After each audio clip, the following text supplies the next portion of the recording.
நேயர்களே, சுடரை பார்க்க வந்த வெற்றியை அவமானப்படுத்தி வீட்டை விட்டு துரத்திய அபியின் கோபத்திற்கு பின்னால் இருக்கும் அந்த மிகப்பெரிய ரகசியம் என்னவென்று தெரியுமா? வாருங்கள், முழு கதையையும் விரிவாக பார்ப்போம். இன்றைய கதையின் ஆரம்பத்தில் சுடர் பாப்பாவும் மகேஷும் பள்ளிக்கூடத்திற்கு கிளம்பி சென்று கொண்டிருக்கிறார்கள். அப்பொழுது அங்கே வரும் கேப்டன் வெற்றியை பார்த்து சுடர் பாப்பா மிகவும் மகிழ்ச்சி அடைகிறாள். சுடர் பாப்பா ஓடி வந்து, கேப்டன், உங்களுக்கு மிகவும் நன்றி. நர்மதா ஆசிரியை என்னிடம் அனைத்தையும் சொல்லிவிட்டார்கள். நீங்கள் தான் நான் தினமும் பள்ளிக்கூடத்திற்கு வரவில்லை என்றாலும் தேர்வை மட்டும் எழுத சிறப்பு அனுமதி வாங்கி கொடுத்தீர்கள் என்று எனக்கு தெரியும் என்று கூறி மிகவும் அன்பாக பேசுகிறாள். அதை கேட்டதும் வெற்றிக்கு மிகுந்த சந்தோஷம் ஏற்படுகிறது. அதுமட்டுமில்லாமல் சுடர் பாப்பா தன்னுடைய பிஞ்சு கைகளாலேயே வரைந்த வெற்றியின் ஒரு அழகான ஓவியத்தை பரிசாக கொடுக்கிறாள். அந்த ஓவியத்தை பார்த்ததும் வெற்றிக்கு கண்ணீர் வந்துவிடுகிறது. ஏனென்றால் அந்த ஓவியத்தில் வெற்றிக்கு தாடி இல்லாமல் மிகவும் அழகாக வரைந்திருக்கிறாள் சுடர். அதை பார்த்த வெற்றி, நான் அடுத்த முறை உன்னை பார்க்க வரும்போது கண்டிப்பாக இதே போல தாடியை எடுத்துவிட்டு வருகிறேன் என்று கூறி மிகவும் உணர்ச்சிவசப்படுகிறார். அதன் பிறகு வெற்றி சுடர் பாப்பாவின் கையை பிடித்துக்கொண்டு மிகவும் பாசமாக பள்ளிக்கூடத்திற்கு கூட்டி செல்கிறார்.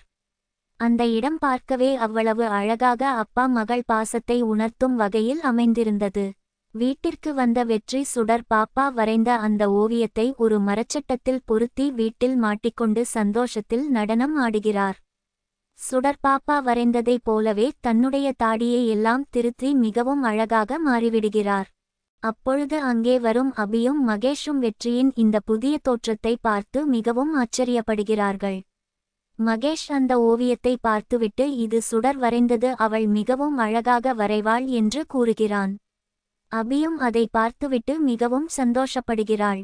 ஆனால் வெற்றி சுடருக்காக நான் இப்படி மாறினேன், அவள் கொடுத்த இந்த பரிசு எனக்கு உலகத்தில் கிடைத்த மிகப்பெரிய விருது என்று சொல்வதை கேட்டதும் அபியின் முகத்தில் கொஞ்சம் யோசனை வருகிறது. ஏதோ ஒரு தயக்கம் அவளுக்குள் எழுகிறது. அடுத்த காட்சியில் வெற்றி சுடர் பாப்பாவுக்காக ஒரு அழகான நீல நிற ஆடையை வாங்கி கொண்டு வந்து அவளுக்கு கொடுக்கிறார். சுடர் பாப்பா அதை பார்த்து மிகவும் ஆசைப்பட்டாலும், எங்கள் அம்மு இந்த மாதிரி ஆடைகள் எல்லாம் என்னை அணிய விட மாட்டார்கள், சாதாரண பாவாடை சட்டை தான் அணிய சொல்வார்கள் என்று மிகவும் சோகமாக சொல்கிறாள். அதற்கு வெற்றி, இது பள்ளிக்கூடத்தில் நடக்கும் மாறுவேட போட்டிக்காக வாங்கியது, இதை அம்முவுக்கு தெரியாமல் மறைத்து வைத்துக்கொள் என்று கூறி அவளிடம் கொடுக்கிறார். அப்பொழுது சரியாக அங்கே வரும் அபி வெற்றியையும் சுடரையும் ஒன்றாக பார்த்து மிகவும் கோபப்படுகிறாள். சுடரை உள்ளே போகுமாறு சத்தம் போடுகிறாள். வெற்றி வாங்கி கொடுத்த அந்த புதிய ஆடையை பிடுங்கி தூக்கி எறிகிறாள். இனிமேல் எங்கள் வீட்டு குழந்தைகளிடம் நீங்கள் யாரும் பேசக்கூடாது என்று கூறி வெற்றியை மிகவும் அவமானப்படுத்தி அனுப்புகிறாள். சுடர் பாப்பா அழுதுகொண்டே உள்ளே செல்கிறாள். வெற்றிக்கு இதையெல்லாம் பார்த்து இதயம் சுக்குநூறாக உடைந்து போகிறது. தன் சொந்த மகளிடமே பேச விடாமல் இப்படி செய்கிறாளே என்று மிகவும் வேதனைப்படுகிறார். இரவு நேரத்தில் வெற்றி சாலையில் அமர்ந்து அழுதுகொண்டே இருக்கிறார். அப்பொழுது அங்கே வரும் அவருடைய நண்பர் அவருக்கு ஆறுதல் கூறுகிறார். வெற்றி மிகவும் வேதனையுடன், என் மகளிடம் என்னை ஏன் பேச விட மறுக்கிறாள், அவளுக்கு என் மேல் என்ன அப்படி ஒரு கோபம் என்று சொல்லி கதறி அழுகிறார்.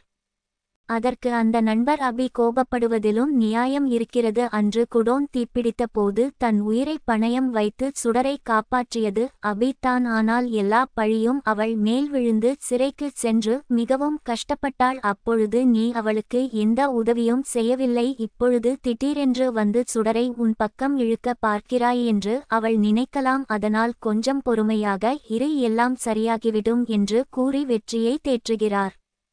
நாளைய பகுதியில் என்ன நடக்கப் போகிறது என்றால், சுடர் பாப்பா அபி இடம் சென்று, கேப்டன் என்னை கெட்டவர்களிடம் இருந்து காப்பாற்றினார், அவரிடம் ஏன் நான் பேசக்கூடாது என்று மிகவும் தைரியமாக கேள்வி கேட்கப் போகிறாள். இதை கேட்டு கோபத்தின் உச்சத்துக்கே செல்லும் அபி சுடரை அடிக்க கையை ஓங்கப் போகிறாள். சுடர் பாப்பாவின் இந்த கேள்வி அபியின் மனதில் என்ன மாற்றத்தை கொண்டு வரப்போகிறது? வெற்றி எப்படி தன் மகளிடம் உண்மையை சொல்லி சேரப்போகிறார்? அபியின் கோபம் எப்பொழுது தான் தீரும் என்று பல சுவாரஸ்யமான திருப்பங்கள் அடுத்தடுத்த பகுதிகளில் காத்துக்கொண்டிருக்கின்றன. தொடர்ந்து இணைந்திருங்கள்.